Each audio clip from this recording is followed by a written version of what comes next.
kawasan pariwisata pada satu saat, pada suatu momen, pada suatu saat yang bersamaan, tanpa menyebabkan rusak kawasan.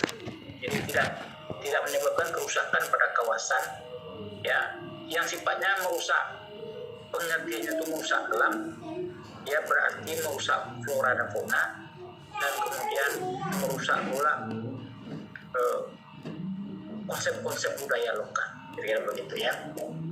Namun demikian, ada juga sampai sekarang orang yang tetap berpedoman atau menggunakan patokan carrying capacity itu. Jadi ibu bapak nanti kalau ada seminar-seminar tentang pariwisata, orang akan sering ngasih komentar atau tanggapan atau kritik bahwa aduh, ini kita membangun pariwisata tanpa memperhatikan carrying capacity, kira-kira begitu kritiknya gitu kan. Jadi itulah akibatnya, ini terjadi kerusakan, terjadi banjir, flora dan faunanya terganggu, yang habitat yang sebelumnya ada di sini sekarang sudah nggak ada lagi, tumbuhan yang sebelumnya tumbuh di lingkungan ini sekarang sudah nggak tumbuh lagi. Nah, misalnya kira-kira begitu tuh ya. Jadi makin sering kita mendengarkan kuliah-kuliah dan paparan-paparan tentang pariwisata, akan sering ibu bapak nanti mendengarkan kalimat-kalimat carrying capacity itu. Nah, carrying capacity itu sendiri ada macam-macam. Ada yang disebut dengan physical carrying capacity, itu berarti daya tampung, ya, daya tampung manusia yang diukur dilihat dari kapasitas fisik, ya, sebuah kawasan. Nah, itu disebut dengan carrying capacity yang sifatnya fisik, ya, physical carrying capacity. Kemudian ada yang disebut dengan technical carrying capacity. Jadi secara teknis gitulah masih bisa menampung. Misalnya satu kelas bapak dan ibu itu bisa biasanya dimuat oleh 30 orang, tapi sebenarnya kalau dimuat 60 orang masih bisa. Itu disebut dengan technical carrying capacity. 60 orang masih bisa masuk gitu di kelas yang 30 tadi, tapi tidak nyaman lagi bagi orang atau penghuni yang ada di dalam. Jadi satu kelas yang besar dan diisi oleh 30 orang itu memperhitungkan kenyamanan. Nah, walaupun yang kelas yang 30 itu tadi gitu ya, kayak kelas kita kemarin tidak masuk kelas ya, tapi masuk ke amphitheater ya. Nah, amphitheater itu kapasitasnya 80 orang bapak dan ibu. Tapi kalau dimuat 120 atau 150 orang itu masih bisa itu. Ingat ya, amphitheater yang tempat kita bertemu itu ya. Jadi carrying capacity-nya itu sebenarnya adalah 80 orang. Tapi secara teknis dia mampu menerima orang di dalamnya itu 160 orang, 180 orang gitu, itu secara teknis. Jadi ada yang technical carrying capacity, ada yang physical carrying capacity ya, secara fisik gitu ya. Terus kemudian ada juga psychological carrying capacity gitu ya. Jadi secara psikologis apakah sebuah tempat itu masih sanggup atau tidak menerima orang tanpa mengurangi rasa nyaman ya, tanpa mengurangi rasa nyaman si wisatawan atau si tamu atau pengunjung gitu. Jadi ada kajian-kajian itu. Jadi ada physical carrying capacity, ada social carrying capacity. Misalnya begini, coba ibu bapak ingat-ingat baik-baik kapan ibu bapak merasa tidak nyaman bertemu dengan orang lain, ngobrol dengan orang lain. Di jarak berapa ibu bapak ngobrol dengan orang lain itu tetap nyaman, tapi di jarak berapa ibu bapak merasa orang itu masuk ke wilayah personal bapak ibu. Saya contohkan begini, kalau saya bicara sama ibu bapak dengan muka saya mendekat ke muka ibu bapak di jarak 30 cm, bayangkan ya 30 cm ya, panjang roll itu, panjang roll bergaris ya, kira-kira ibu bapak nyaman nggak? Tidak nyaman. Ibu Agatha langsung mengatakan tidak nyaman, ibu Bapak Ilham mengatakan tidak nyaman, ya otomatis ya Bu Susi mengatakan.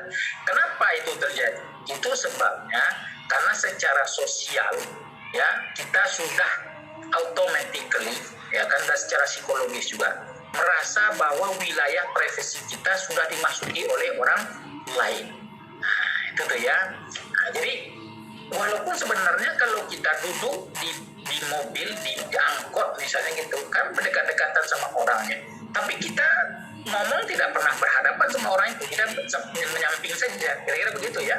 Jadi kita tidak memasuki wilayah orang lain, dan kita pun tidak suka kalau dimasuki wilayah personal, wilayah private kita. Nah, ada penelitian yang mengatakan wilayah normal jarak itu adalah 50 sampai 60 itu apa namanya batas-batas yang masih bisa ditoleransi. Kira-kira begitu ya, itu penelitian salah seorang dokter di apa. Jadi kalau kita masuk ke wilayah 40 cm, 45 cm, itu orang sudah merasa tidak nyaman. Jadi interaksi sudah tidak akan berlangsung secara baik begitu. Nah, itu terkait dengan carrying capacity tadi itu. Nah, jadi itu maksudnya social carrying capacity di sana, bahwa walaupun secara fisik misalnya sebuah kawasan masih bisa nampung orang 1.000 orang gitu kan, kayak di stadion bola misalnya gitu, tapi secara kenyamanan sosial itu sudah tidak ada lagi. Nah, sementara kalau untuk pariwisata, kenyamanan sosial itu penting sekali.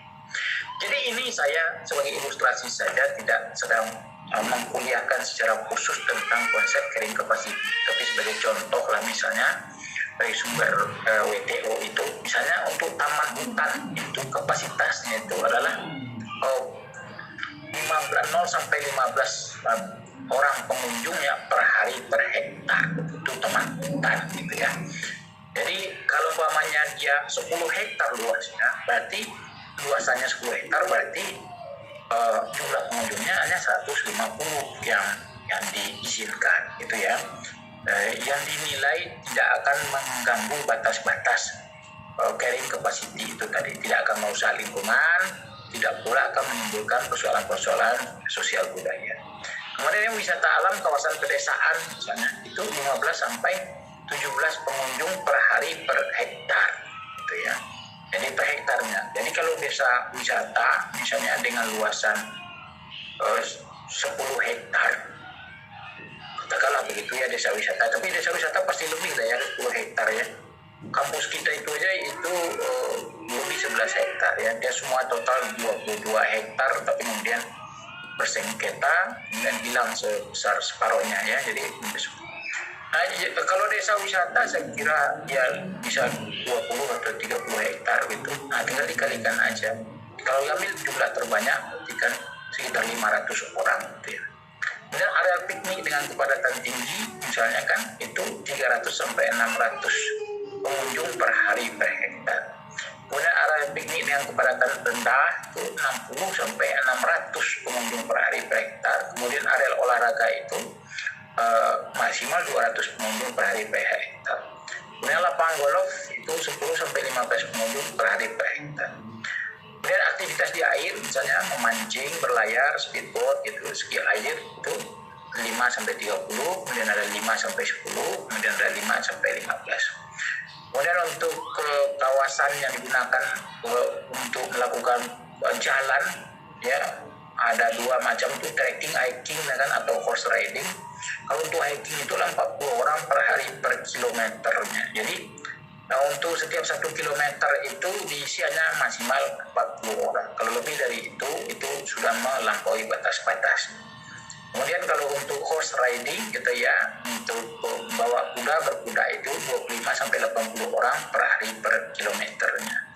Dan untuk ski ya 100 orang per hektar.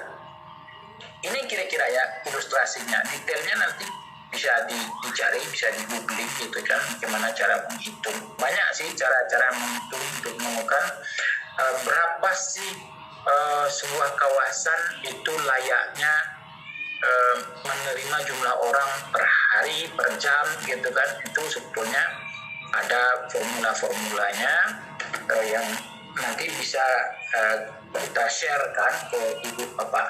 Tapi saya tidak secara spesifik sedang mengajarkan carrying capacity, tapi sedang memberi gambaran kepada ibu bapak. Nah, ibu bapak semua, angka-angka yang seperti ini itu bersifat sama di mana-mana di dunia internasional. Nah, kemudian lahirlah kritik terhadap teori ini. Loh, ini nggak adil dong, nggak bisa dong kalau diperlakukan sama semua, karena satu negara dengan negara lain beda-beda budayanya, beda-beda kebiasaannya. Jadi tidak bisa disamaratakan saja. Kemudian tingkat kerapuhan tanah misalnya sebuah kawasan itu juga beda-beda, nggak bisa disamaratakan aja. satu kawasan yang ternyata dia rapuh, gampang rusak, gitu kan. Tentu nggak bisa disamakan dengan kawasan dengan tanah yang keras, gitu kan, alot, gitu kan, liat, gitu yang tidak akan terjadi kerusakan, gitu. Nah, terus kemudian satwa-satwa itu juga punya karakteristik tertentu juga. Jadi ada satwa-satwa yang apabila dari jarak dekat dia bisa berinteraksi dengan manusia atau merasa tidak terganggu dengan jarak dekat. Tapi ada juga satwa-satwa tertentu yang dalam jarak 100 meter saja dia sudah tahu ada manusia datang dan dia menganggap itu sebagai gangguan, dan dia merasa tidak nyaman. Nah, oleh sebab itu konsep carrying capacity itu oleh sebagian ilmuwan yang ahli itu mengatakan nggak bisa disamaratakan. Nah, harus dibuat ukuran-ukuran yang bersifat itu fleksibel dan kemudian bisa diterima locally, ya, jadi secara lokal, kira-kira begitu. Maka lahirlah apa yang minggu lalu kita sebut sebagai LAC itu. LAC itu adalah limit of acceptable change, ya, jadi batas-batas perubahan, ya, batas-batas optimal gangguan yang masih bisa diterima oleh masyarakat. Batas-batas gangguan yang bisa diterima oleh perubahan-perubahan yang masih bisa diterima oleh kawasan, ya. Kawasan berarti terkait dengan flora dan fauna, ya, berarti ada biota di situ, ya. Kemudian kawasan juga terkait dengan sosial budaya. Nah, jadi satunya flora dan fauna berarti lingkungan alamnya. Nah, satu lagi itu kaitannya ke manusia yang ada di atas lingkungan alam itu sendiri. Nah, jadi lahirnya konsep limit of acceptable change itu adalah sebagian itu atau sebagian besarnya itu didorong oleh ketidakpuasan ilmuwan-ilmuwan terhadap konsep carrying capacity itu tadi. Walaupun sampai sekarang sekali lagi saya katakan sebagian orang masih tetap memakai, atau sebagian negara masih tetap mengimplementasikan konsep carrying capacity ini juga. Nah, terus Pak, apa poin yang penting di sini, Pak? Poin pentingnya saya mendorong ibu bapak untuk tetap juga menguasai, ya, untuk tetap juga menguasai ilmu carrying capacity ini. Itu ya, paham ya? Jadi silakan setelah ini bisa di-download, bisa di-searching gitu ya. Nanti saya sendiri akan share juga sebagian bahan-bahan tentang carrying capacity, ya. Tapi sekarang kan sebenarnya sangat mudah ya untuk mendapatkan referensi-referensi yang terpercaya itu. Tapi sebelum saya lanjutkan, saya tiba-tiba ingat Pak Ilham hari itu mengatakan kepada saya, kami akan download Pak, nanti kami akan share. Apakah Pak Ilham sudah jadi download Riparnas lengkap dapat dari Google atau belum ya? Mumpung saya ingat. Belum dapat Pak, udah sempat cari tapi belum dapat yang lengkapnya itu Pak. Ya, yang pengertiannya lengkap itu ada bab 1, ada bagian 1, bagian 2, bagian 3, bagian 4 ya, lengkap ya gitu ya. Kalau perlu saya akan share kepada ibu bapak semua. Tapi andai kata memang ternyata mudah untuk memperolehnya, maka silakan ya melalui Pak Ilham saja dan di-share ke rekan-rekan. Tapi kalau seperti ini kelihatannya belum ya Pak Ilham. Nanti saya kirimkan foldernya, nanti Pak Ilham share ke kawan-kawan ya. Yang lengkap ya. Yang lengkap itu pengertiannya lengkap dengan peta-petanya, gitu ya. Jadi bagian 1, bagian 2, bagian 3, bagian 4-nya itu semuanya detail, gitu ya. Saya memang sebelumnya mahasiswa mengasih tahu, Pak, kami dapat, cuma dapatnya cuma bagian 1 sama bagian 2-nya aja, 3, 4-nya nggak ada, atau dapatnya sebagian tapi peta-petanya malah nggak ada. Nah, karena di level S2, apalagi dengan adanya Pak Ilham yang memang talented dengan IT gitu kan, saya pikir mudah gitu ya. Tapi habis ini saya kira nanti saya kirim saja kepada ibu bapak semua. Gitu ya. Jadi agak apa namanya. Nah, kemudian jadi saya lanjutkan ya. Jadi ibu bapak sekali lagi saya minta untuk mempelajari secara individu konsep carrying capacity ini, termasuk cara menghitungnya. Jadi ada formula-formulanya juga untuk menghitungnya. Nah, jadi ada kalau ternyata tidak ketemu, kasih tahu saya. Oh Pak, tidak ketemu, nanti kita sharekan ya konsep-konsep itu supaya ilmunya tidak cetek gitu ya. Jadi ketika ada diskusi tentang carrying capacity, kita semua semua jadi paham, udah pernah tahu kok, kan? Udah pernah dibahas gitu kan di walaupun tidak full satu sesi tapi pernah kita kaji itu. Nah berikut konsep LAC itu tadi sebenarnya sekarang kan ada, kalau menetapkan harga pemerintah itu ada namanya batas atas dan batas bawah, begitu ya, ingat ya. Nah LAC itu seperti itu, jadi batas bawah dan batas atas. Ini ilustrasinya ya, limit of acceptable change itu ya, kita tinggalkan carrying capacity, kita masuk ke LAC. Jadi inilah kira-kira kalau mau dilaksanakan pembangunan di kawasan pariwisata, terutama tentu kawasan yang bersifat alam dan budaya gitu ya, harus diperhitungkan batas-batas paling tinggi itu berapa menerima orang satu hari, kira-kira gitu ya, paling tinggi kan. Terus batas bawahnya di mana itu?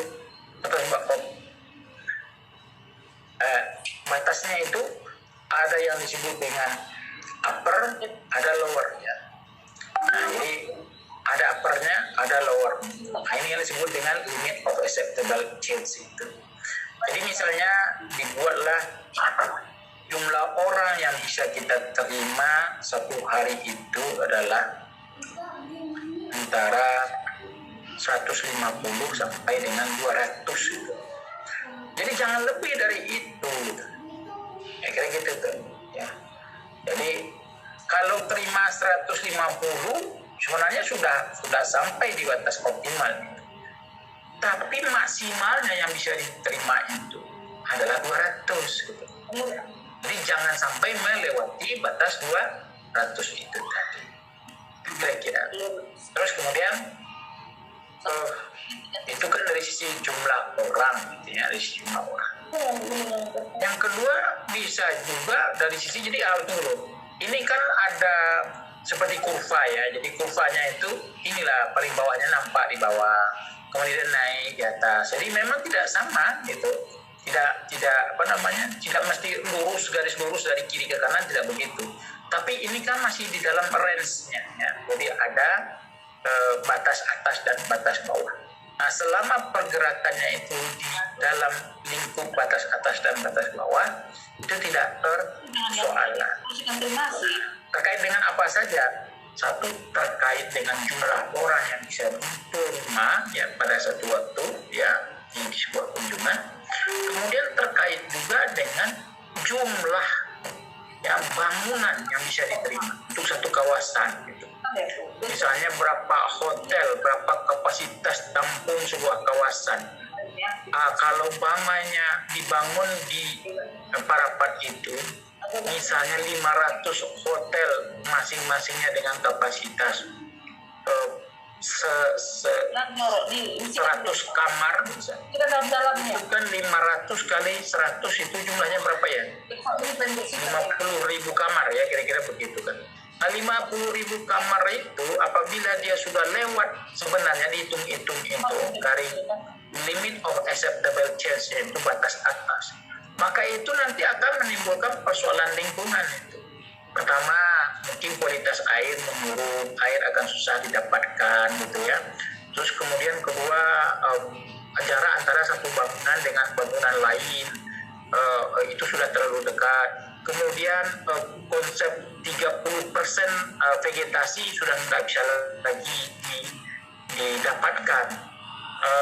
Ibu Bapak udah paham kan konsepnya, bahwa kalau kita membangun itu kalau tanahnya 100 meter, maka bangunan yang boleh itu adalah maksimal itu adalah 70 meter. Dan ada 30 meter lagi untuk kawasan hijau, vegetasinya. Kira begitu ya. Jadi kalau bangunan ibu bapak di rumah punya tanah itu 100 meter persegi, dibangun sebesar 100 meter persegi juga, nah itu berarti sudah menyalahi ketentuan itu. Ya, di konsep 30-70%. Nah itu maksudnya. Jadi ketika membangun sebuah kawasan itu diperhitungkan juga berapa banyak bangunan yang bisa dibangun, ya berapa luasannya, berapa meter dari total area yang ada gitu. Baik untuk bangunan dalam pengertian pembangunan yang permanen seperti hotel gitu ya, maupun bangunan-bangunan yang tidak permanen. Hotel, restoran kan ternyata kan adalah bangunan permanen. Nah, terus kemudian bisa juga disiasati dengan bangunan yang sama sekali tidak permanen atau bangunan yang bisa didaur ulang. Nah, itu berarti yang berwawasan lingkungan tentunya konsep itu ya. Nah, jadi konsep limit of acceptable change ini banyak diimplementasikan atau lebih banyak diimplementasikan di kawasan-kawasan wisata berbasis alam atau ekowisata. Ekowisata itu sebenarnya 3 orientasinya Bapak Ibu ya. 1 itu ekowisata perairan, 2 itu ekowisata berorientasi basis budaya, ketiga itu berbasis alam. Alam itu maksudnya berbasis hutan gitu ya. Jadi teman-teman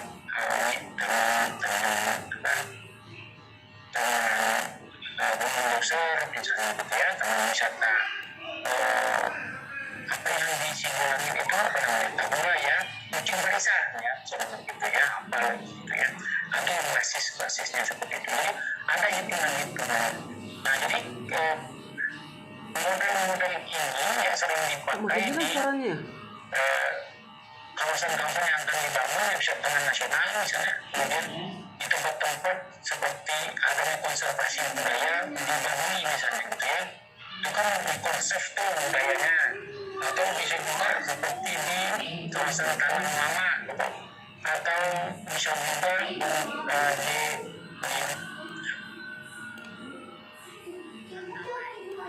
ya, kalau ada suku Mentawai. Nah, dalam kata kita lebih daripada limit konsep toleransi atau batas-batas toleransi yang diizinkan dan disepakati itu ya, jadi itu dia kesepakatan itu.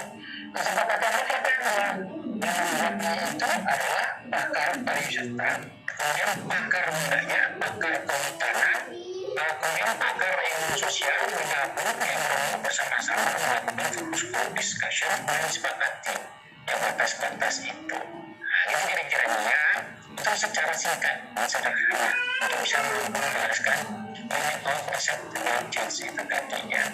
Dan ini banyak sekali referensinya untuk Ibu Bapak baca setelah ininya. Tentu wajib bukunya Ibu Bapak baca, dalami, carrying capacity, kemudian limit of acceptable change. Ini banyak sekali alat-alat untuk menganalisis di pariwisata ini ya. Dan sekali lagi semuanya basisnya adalah terapan.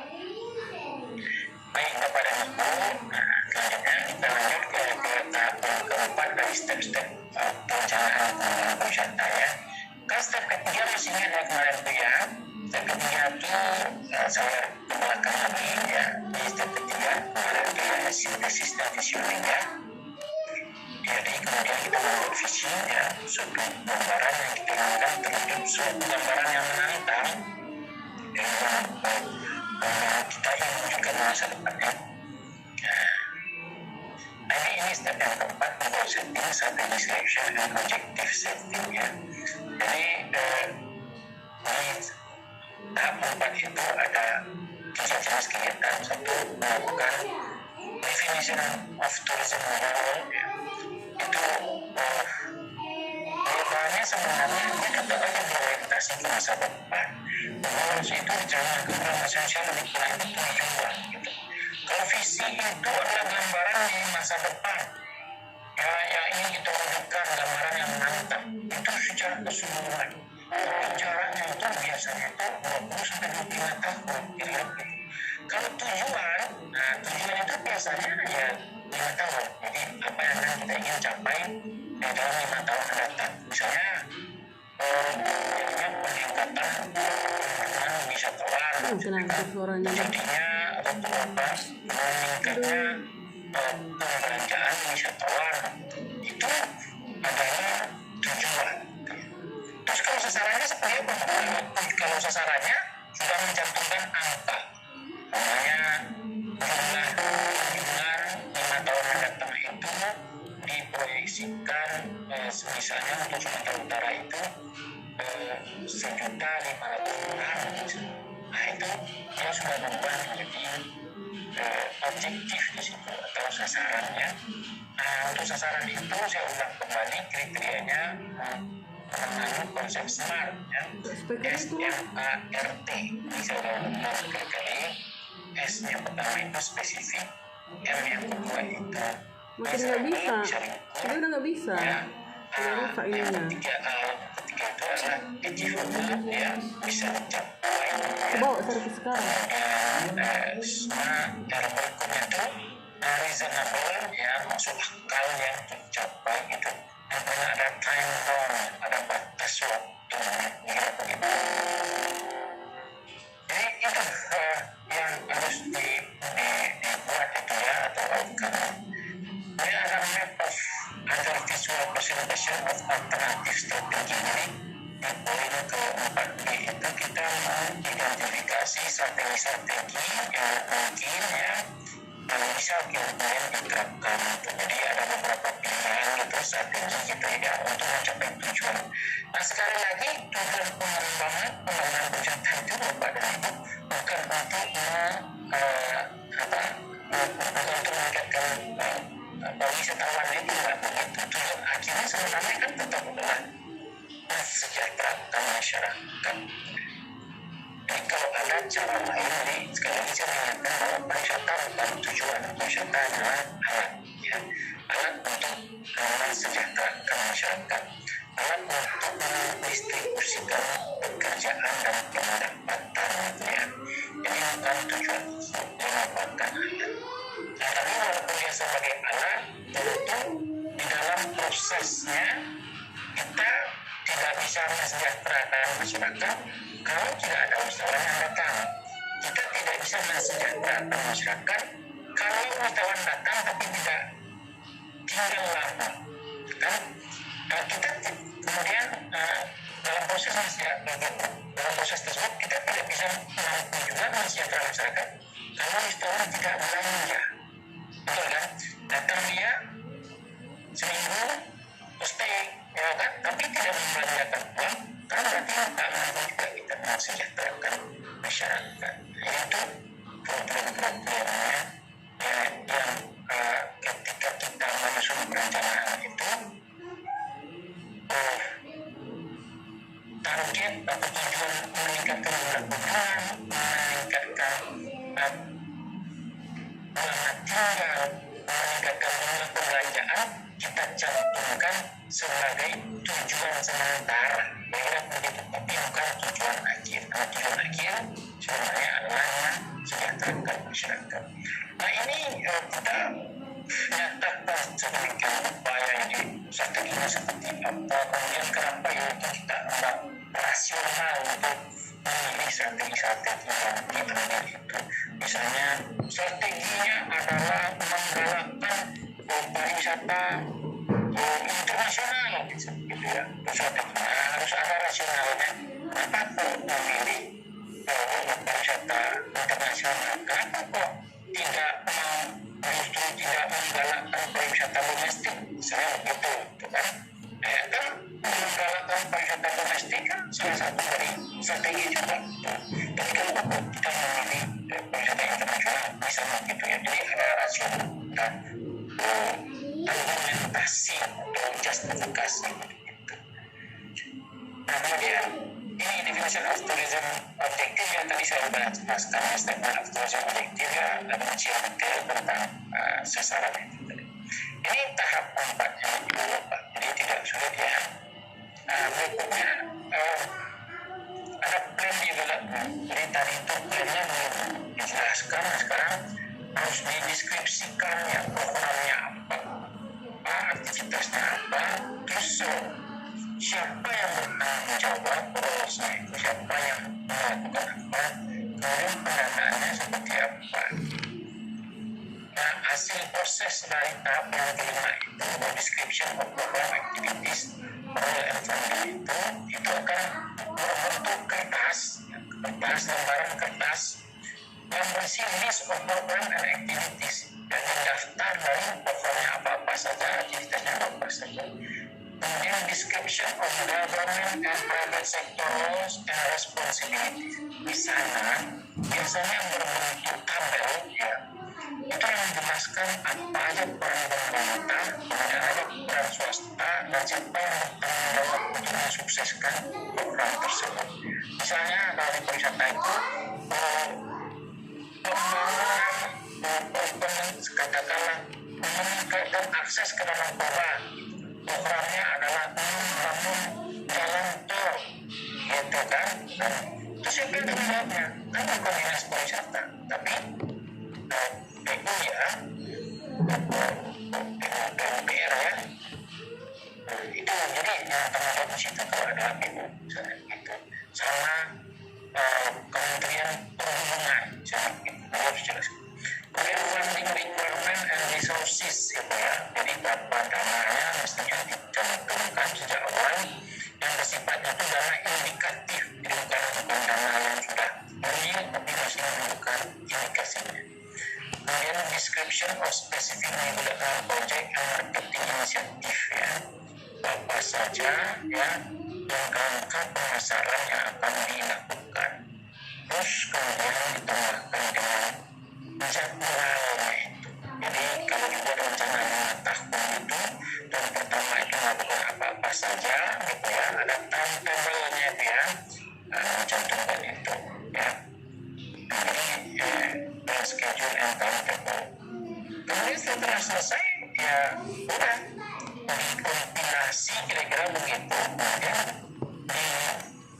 disiapkan menjadi sebuah report ya, laporan ya, yang berisi beberapa not tentunya ya.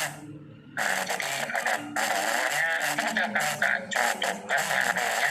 Karena setelah kuliah ini selesai, itu kan saya punya waktu menyampaikan teorinya Alistair M. Wilson, tapi selain yang Alistair M. Wilson ini, ada Edward Inskeep ya, bukunya boleh ibu bapak baca juga. Edward Inskeep salah satu pakar juga ya, dan wisata. Punya ada Blair Agung ya, Blair Agung baca sekali ini ya, Clary Agung gitu ya. Itu adalah pakar-pakar pariwisata, pakar-pakar rencana pariwisata. Kenapa saya ambil penilaian horizon ini? Karena lebih mudah ya, lebih mudah dijelaskan baik kontrak semua yang saya lebih simpel. Walaupun pada dasarnya kalau ibu bapak modeling sekarang itu step-step dalam perencanaan pariwisata versi Edward Inskeep gitu, itu bukan sumatan doang ya. Kemudian langkah-langkah perencanaan pariwisata versi Claire Agung gitu kan, itu ya akan ketemu. Jadi tunggu di dalam baca lagi lainnya itu ya di tahap 5 itu ya. Terus ini sebenarnya Bapak dan Ibu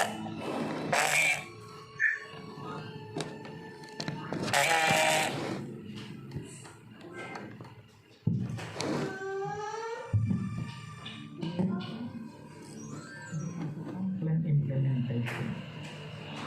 Sebetulnya proses perencanaan sudah selesai, ya, tapi kan sifatnya umum. Nah, ketika perencanaan itu akan diimplementasikan, maka harus dilakukan lagi studi kelayakannya. Berarti kan dia lebih spesifik dan dalam. Kemudian ada kajian environmental impact assessment.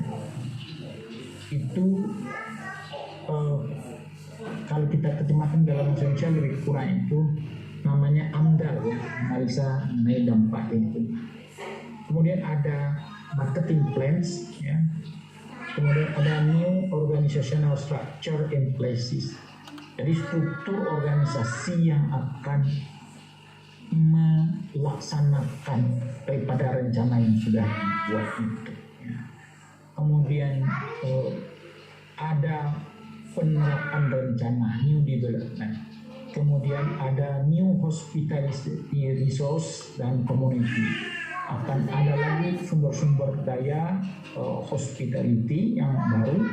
Kemudian akan ada maksudnya itu akan ada program awareness ya, program untuk menyadarkan, untuk mengembangkan manusia-manusia yang ada di kawasan tertentu yang dilingkupi oleh rencana yang dibuat itu. Kemudian ada new support services and activities, dan ada layanan-layanan pendukung ya dan aktivitas-aktivitas. Nah, ketika rencana itu sudah diimplementasikan, tentu harus ada juga yang disebut dengan progress report on plan. Jadi ada laporan kemajuan ya. Jadi apakah sebuah rencana itu sudah berjalan, apakah implementasi dari rencana itu sudah berjalan sesuai dengan yang dituangkan di awal atau bagaimana, kira-kira begitu. Di dalam bahasa Indonesia biasanya dia merupakan satu rangkaian yang disebut dengan monitoring dan evaluasi, ya, begitu ya, progress report on plan implementation. Ini Bapak dan Ibu ya, sudah sampai kita di tahap 7 ya. Measure performance against each goal and objective. Jadi dalam proses kita memonitoring itu kan kita harus membandingkan performance indicator for each goal and objective. Jadi gimana caranya kita tahu bahwa kita berhasil atau tidak berhasil? Ya dengan melihat, kalau misalnya kita mentargetkan jumlah wisatawan 1 tahun itu 1.200.000, berarti kan rata-rata per bulan itu ya berarti 100.000 orang berarti ya, 100.000 orang. Kalau sekarang kita berada di bulan Maret, proses monitoring kita itu ya, kita akan memastikan bahwa jumlah wisatawan yang datang itu sudah di angka mendekati 300.000. Kenapa? Karena sudah bulan Januari, kemudian bulan Februari, kemudian sekarang bulan Maret mendekati pertengahan. Jadi sekarang mestinya kalau kita membuat targetnya atau dalam bentuk objektifnya tadi 1.200.000 orang 1 tahun, maka kalau bulan Maret ini berakhir, jumlah orang yang seharusnya sudah terkumpul sama kita itu adalah sebesar 300.000 Uang itu orang. dulu taruh yang 100.000. Apa sekaku itu kan? Ya nggak sekaku itu juga, karena kalau di pariwisata harus diperhitungkan juga apa yang disebut dengan seasonality itu ya, efek musiman itu. Makanya ketika membuat perencanaan detail itu, rencana per bulan itu harus memperhitungkan itu. Di bulan berapa kita buat targetnya lebih tinggi, di bulan berapa kita buat targetnya lebih rendah. Biasanya di bulan Februari dan bulan Maret itu, bulan Maret itu relatif rendah itu. Maret biasanya, Februari masih agak bagus. Maret, April itu sama Mei itu relatif rendah targetnya. Tapi kemudian Juni, Juli, Agustus, September, Oktober itu biasanya targetnya tinggi, ya kan? November, Oktober, November biasanya rendah. Kemudian November pertengahan sama Desember, Januari, Februari itu biasanya tinggi. Nah itu maksudnya. Jadi harus dihitungkan gitu ya, diukur ya, bahwa apa indikatornya bahwa kita sudah berhasil atau belum berhasil. Itu yang kemarin saya kuliahkan semester 1 sebelumnya tentang pedoman pengelolaan pariwisata berkelanjutan, yang isinya itu tentang Permenpar nomor 14 tahun 2016 itu tentang pedoman pengelolaan destinasi pariwisata berkelanjutan, itu yang 64 halaman ya. Jadi saya masih ingat menguliahkan itu kepada ibu bapak. Kalau misalnya lupa, dikaitkan kembali ke sana ya. Jadi measure performance against its goal and objective, ya. Mengukur capaian atau mengukur kinerja dibandingkan ya dengan tujuan dan sasaran yang ditetapkan. Kemudian dianalisis ya, jadi dianalisis ya, analyze reason for non-performance. Kenapa kok belum sampai kita 250.000? Harusnya kita kan hari ini udah tanggal 18 Maret nih gitu kan. Harusnya kalau targetnya 1 bulan 100.000, harusnya sekarang tuh kita sudah 250.000 atau 260.000, 270.000. Nanti kalau pas akhir Maret itu jumlahnya 100.000. Nah, harus dianalisis kenapa kok di bulan Maret ini kok rendah ya. Ya ada justifikasinya bahwa menurut pola-pola kedatangan wisatawan di bulan Maret itu memang di bulan yang relatif sepi atau low season gitu. Jadi ada penjelasan. Atau misalnya ada dia kan selalu dua ya Bapak gitu. Dia di dalam konsep manajemen itu kita harus berpikir tentang dua hal selalu, yaitu pertama itu disebut dengan controllable factor, yang kedua itu uncontrollable factor. Jadi ada faktor-faktor yang menyebabkan orang nggak datang itu di luar daripada kendali kita, di luar dari kendali manajemen. Ada juga yang memang di dalam kendali manajemen tapi manajemen gagal, gitu ya kira-kira. Nah faktor-faktor yang di luar kendali manajemen itu misalnya terjadi bencana alam gitu ya, itu kan nggak mampu manajemen mengendalikan. Ya terjadi perang misalnya gitu ya, itu adalah sesuatu yang di luar dari kemampuan. Nah faktor-faktor yang di dalam misalnya kan kenapa kok tidak berhasil mencapai okupansi tinggi misalnya atau jumlah orang. Kalau di kasus hotel bisa jadi karena terjadi pergantian manajemen, sebelumnya menggunakan GM yang hebat sekelasnya Pak Ridholi Putra, tapi tiba-tiba di awal Maret diganti itu gitu. Nah GM baru dengan struktur baru ini masih berpikir ya, masih meraba-raba. Nah itu mestinya keluar dalam konsep analyze ya, reasonnya performance itu. Kemudian lebih detail itu biasanya yang bagus ya Bapak dan Ibu. Carilah contoh di tempat-tempat yang pariwisatanya sudah maju itu akan mudah kita mendapatkan data tentang bagaimana sikap masyarakat lokal terhadap pariwisata. Ini bocoran untuk Ibu Bapak, ini boleh dibuat tesis ini ya. Jadi boleh dibuat tesis itu, dan saya mau mengharapkan itu nanti ada yang meneliti tentang bagaimana respon ya pandangan masyarakat lokal terhadap pembangunan pariwisata yang ada. Misalnya kasus Toba itu apa kata masyarakat lokal terhadap pembangunan keparwisataannya? Apakah mereka mendukung? Apakah mereka menolak? Atau mereka tidak mendukung dan tidak menolak di tengah-tengah gitu? Atau kalau mendukung berapa tinggi tingkat dukungan mereka? Kalau menolak seberapa dalam penolakan mereka itu? Itu mestinya diukur gitu.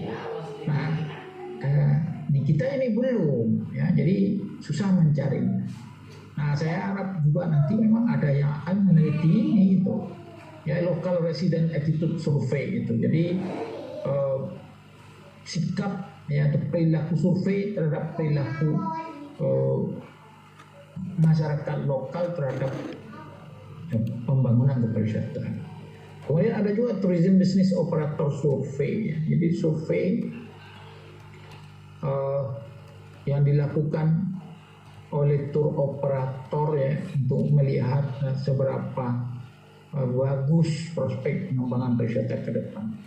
Kemudian ada LAC result yang tadi itu, bagaimana orang apakah berkunjung ke Toba itu jangan-jangan di satu periode tertentu melebihi daripada batas yang disepakati, dan di periode tertentu jauh di bawah lower limit ya. Itu dilakukan analisis. Kemudian juga dilakukan analisis untuk marketing plan.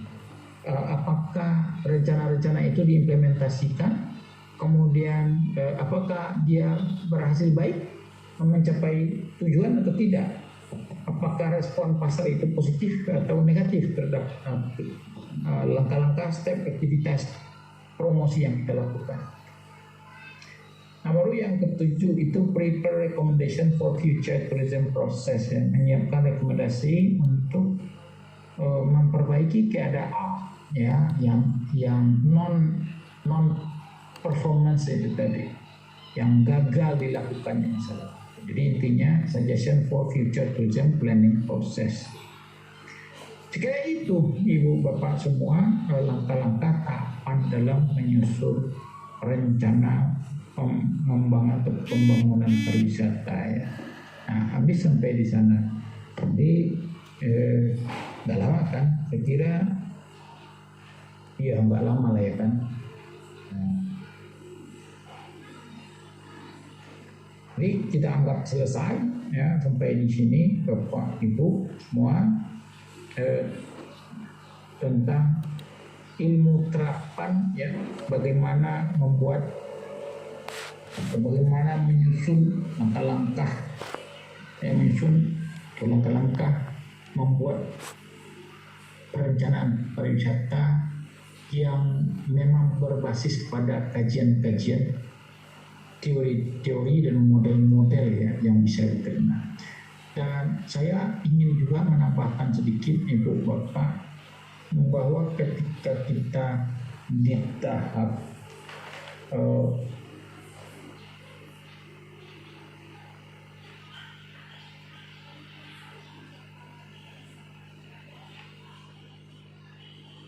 nah ini di tahap 2 ini ya, itu kan ada analisis, semuanya kan analisis. Nah disinilah Ibu Bapak mengeluarkan semua jurus-jurus jitu yang dimiliki itu. Bagaimana kita menganalisis sumber daya yang ada, alatnya apa yang dipakai, ya kan? Kemudian activity analisis, alatnya apa yang dipakai, market analisis, alatnya apa yang dipakai, competitive analisis, alatnya apa yang dipakai. Alat analisis inilah mestinya yang Ibu Bapak kuasai. Kira-kira begitu ya. Jadi kemarin kita kan sudah pernah turunkan case itu, yaitu SWOT analisis kan gitu ya, bagaimana menempatkan. Masih ingat ya ketika kita membahas itu kan salah satu alat saja. Dan saya tadi awal-awal mengatakan SWOT analisis itu punya banyak kelemahan. Tapi kalau nggak saya ajarkan dan saya kuliahkan, nanti malah dianggap waduh kok Bapak apa namanya diskriminatif terhadap metode karena paling banyak orang pakai gitu ya. Memang iya, tapi ya SWOT analisis itu banyak kelemahannya, itu loh persoalannya gitu ya. Jadi harus didukung dengan alat-alat lain yang lebih mampu ya untuk mendapatkan jawaban yang lebih akurat supaya kita mampu membuat program-program ya, rencana-rencana yang lebih implementable, bisa diimplementasikan. Nah, gitu. Jadi apa-apa saja itu Pak alat-alat analisisnya. Tadi kan sudah ada satu tes SWOT kan. Kalau selain SWOT apalagi Pak, pakai carrying capacity, setelah carrying capacity apalagi